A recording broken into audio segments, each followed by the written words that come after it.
Welcome to a frigidly freezing Friday, a football Friday, in a week that featured a crap ton of baseball. Welcome to Evan and Tiki. We are together for the next 4.5 hours to take you through your Friday afternoon. We'll get to some baseball a little bit later on. Yesterday, we heard Mike Kafka drop F-bombs. I think it was Sean who suggested he made the F-bomb sound the geekiest he's ever heard.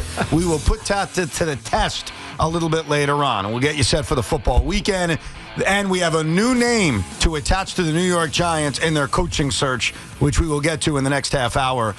But I've got bad news for you, Tiki. What? The Giants play football this weekend. Stop it. That's not bad news. I can't wait.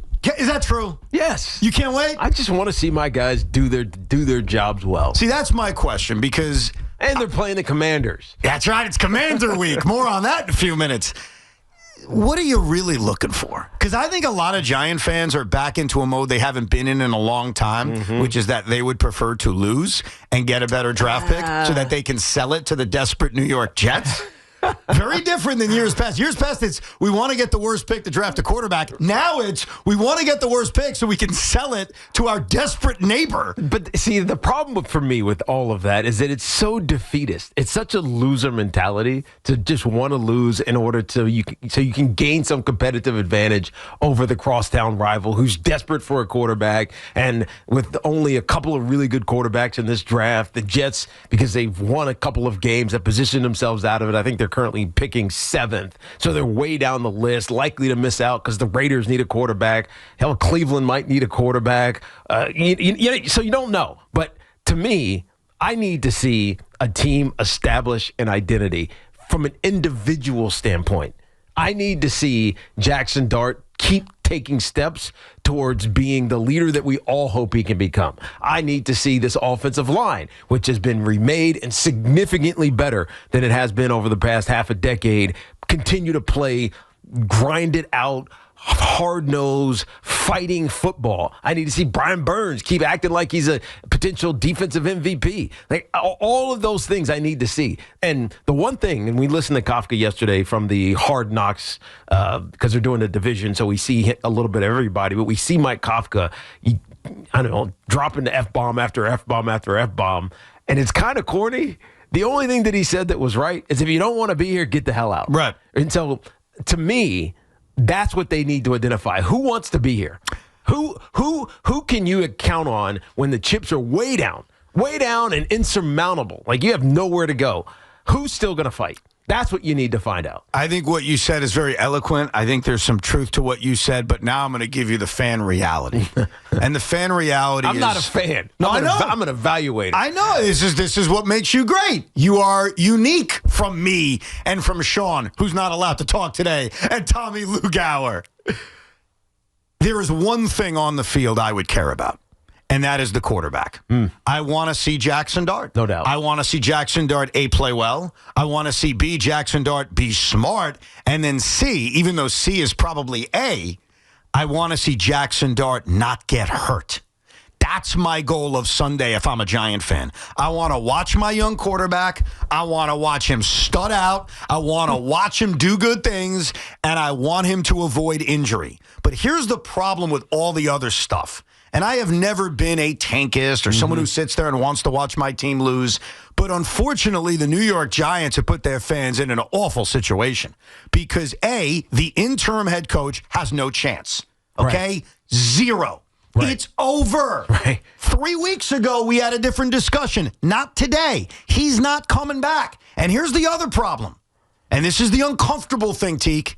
Most Giant fans don't want the general manager to come back. Right. And there is a belief that if the Giants continue losing, including to a pathetic, putrid team like the Washington Commanders. They've lost more games in a row than the Giants have. The Commanders. That if all of that happens, Joe Shane is gone. Yeah. So when you combine the departure of Shane, the fact the coach has nothing to play for, at least from fans' perspectives, and then the bonus at the end of the rainbow, which half of you people won't admit, but I know it's true, you want to hold the Jets ransom. I get it. Tom Tommy wants to hold the Jets ransom. That is 100% accurate. Thank you for being honest. Giant fans may not want the number one pick because there's a player they're eyeing. Right. They don't need it, per se. The Jets need it. They want to call up this radio station and say, ooh, you want our pick? Mm-hmm. And I'm going to say, yes, I do. And eventually Craig will say, yes, I do. And then you're going to move it away from us and say, ha, ha, ha, ha, you can't get it unless you give us every first-round pick in the world. So it's this weird added bonus to why, yes, Giant fans are going to go into Sunday's game against a rival of theirs that they don't even give a rat's patoot about. And they're probably going to sit there, Tiki, and close your ears when I say this. They're going to want their team to lose. They're not going to want their team to lose. They haven't seen their team play at home in a couple of weeks. They had a bye week. Jackson Dart is back healthy. They're going to go to Giant Stadium. Well, maybe some people will. It'll be more populated than the Jets games. Let's put it that way.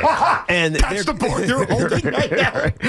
It's a low bar to clear. A very low bar to clear.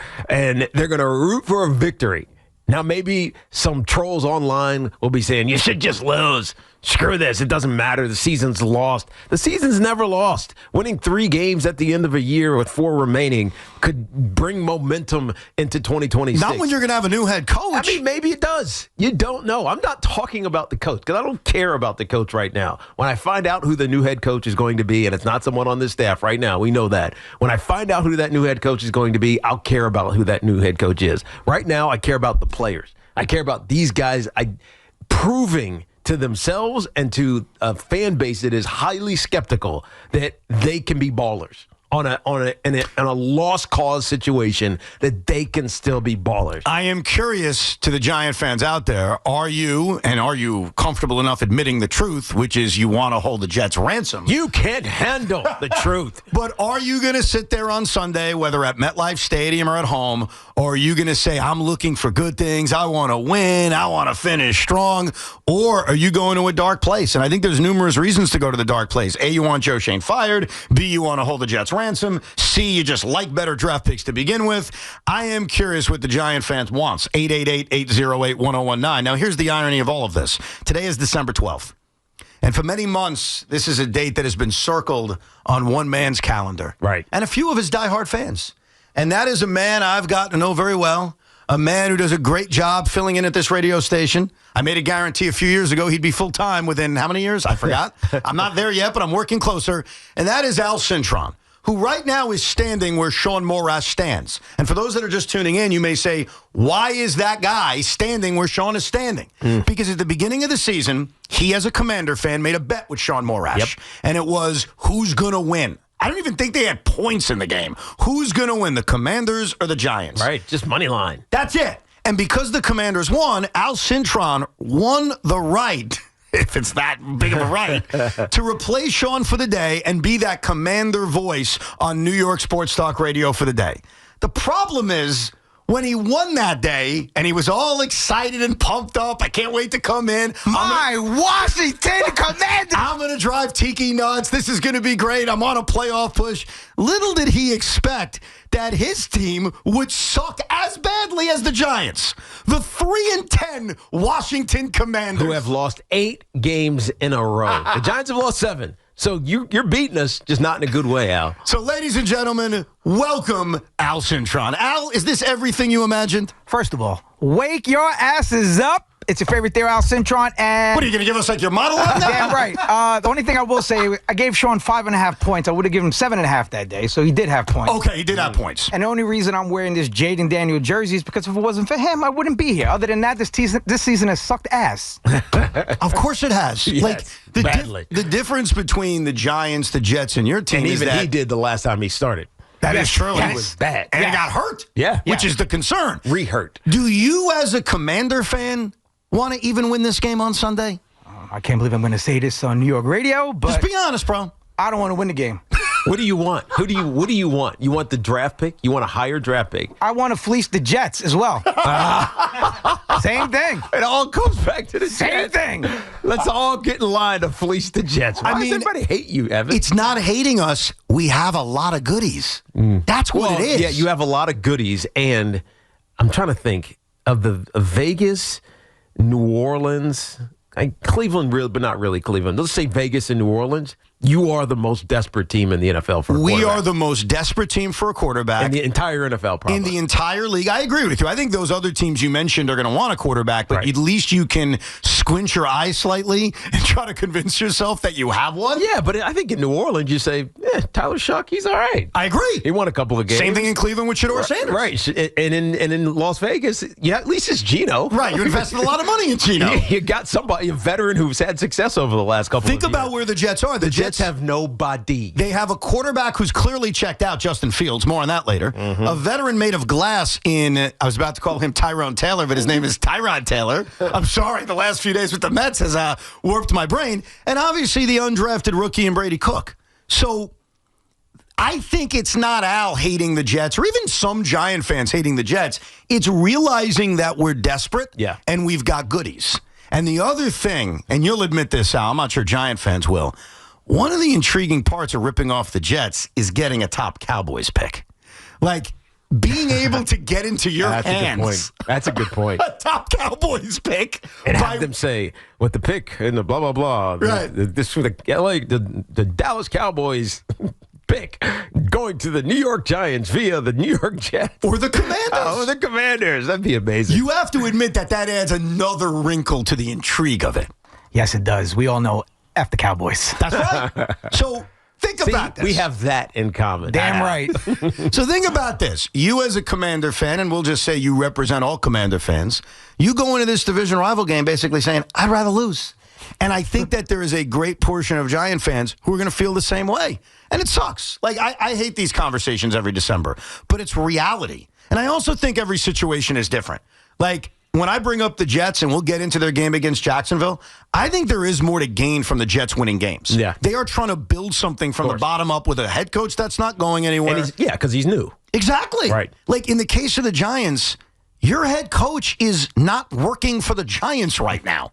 Like, think about that. Yeah. So it's going to be so different. I mean, it explains, a lot of different emotions that some of the players might have. I mean, heck, even the coaching staff we saw with the Brian Cox stuff, which we'll get into a little bit later as well. When you fire a head coach, unless you're just blind, you know that there's a significant portion of that organization from a football and coaching standpoint that is not going to be there next year. Right. It's going to turn over a lot. 1,000%. So it's really hard to stay motivated. It really is. Now, I've got a new name to insert into the Giants head coaching search, which we will get to in a few minutes. But before we get there, let's find out if we're going to insert another name beyond the one I have. Al, as a Commander fan, would you fire your head coach after a failed season like this? No.